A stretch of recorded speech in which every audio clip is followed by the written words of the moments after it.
Burkina Faso has been rocked by a sweeping scandal involving illegal gold mining, foreign contractors, and high-level corruption across national borders. The revelations came after President Ibrahim Traoré personally led a covert operation into the hills of Pura following a tip from local intelligence. A farmer had stumbled upon a massive hidden mining operation guarded by armed men. The vehicles had no license plates, the workers spoke American English, and the gold was being packed into crates labeled medical supplies. President Traoré, informed of the situation, moved swiftly. Within an hour, military trucks left Ouagadougou under morning fog. Satellite images confirmed the worst. Dozens of foreign operatives, some with military training, were overseeing the loading of unmarked gold containers. The site, previously an abandoned mine, did not appear on legal maps and had no ties to any officially registered Burkina company. Dressed as a journalist, Traoré infiltrated the site himself, wearing a hidden camera. What he witnessed was a large-scale illicit operation involving over 200 African workers, some of them children working in unsafe conditions under the watch of armed American contractors. One whispered that the gold was headed to Ivory Coast, then abroad. That was all the president needed to hear.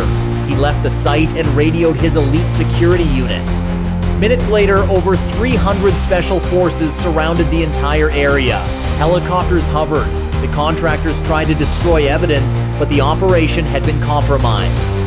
Traoré returned to the mine not as a journalist, but as the president of Burkina Faso, with journalists and drones in tow. Before cameras, he pointed to the foreign operatives and declared them thieves. The Americans, frozen in place, attempted to downplay the situation. The supposed leader identified himself as David Carter from Ohio, claiming they were acting under contract. Traoré wasn't convinced. Cameras captured crates of gold labeled donations, yet none of the profits were destined for the Burkinabe people. The situation escalated when a soldier reported a suspicious radio transmission originating from Ivory Coast. A flight path was being cleared, allegedly for a humanitarian mission. But as Traoré challenged the claim live on radio, the voice on the other end fell silent. The implications were grave. This smuggling operation was being shielded at a high level by actors in Ivory Coast. Documents found at the site, including one agreement between an American company and an Ivorian official authorizing cross-border gold movement, bore no Burkina Faso authorization. Traoré demanded answers. One arrested executive admitted they were told not to ask questions and only to move the product. That product, the president declared before the nation, was stolen Burkinabe gold, our blood. Suspicion soon turned inward. The mine had allegedly been shut down 6 months prior. When questioned, the Minister of Mines claimed environmental assessments were underway. Traoré cut him off. A damning photograph showed the minister smiling alongside the very Ivorian official who had signed the smuggling document. As pressure mounted, an American executive confessed the operation had been arranged by a fixer named Kamar, who claimed to represent interests in both governments. Kamar had traveled to Ohio and promised safe mining access. The gold corridor was sanctioned, he said, with backing from officials in both Ivory Coast and Burkina Faso. Traoré ordered an immediate investigation. One name from the confession struck a nerve. Kamar, a former advisor dismissed for corruption, had vanished a year ago. He was now revealed as the mastermind. More shocking revelations followed. Soldiers assigned to secure the area had facilitated the smuggling, wearing Burkinabe uniforms and protecting illegal convoys. 4 former officers were arrested on site. One sobbed before the cameras, saying, "We thought it was already sold." With the country gripped by outrage, Traoré made a bold move. He flew to Abidjan, Ivory Coast, with only a translator and bodyguard. There, he personally oversaw the arrest of Kamar at a luxury villa in Cocody. The villa was a treasure trove of evidence contracts, signed letters and financial records tying Kamar to American executives and Ivorian officials.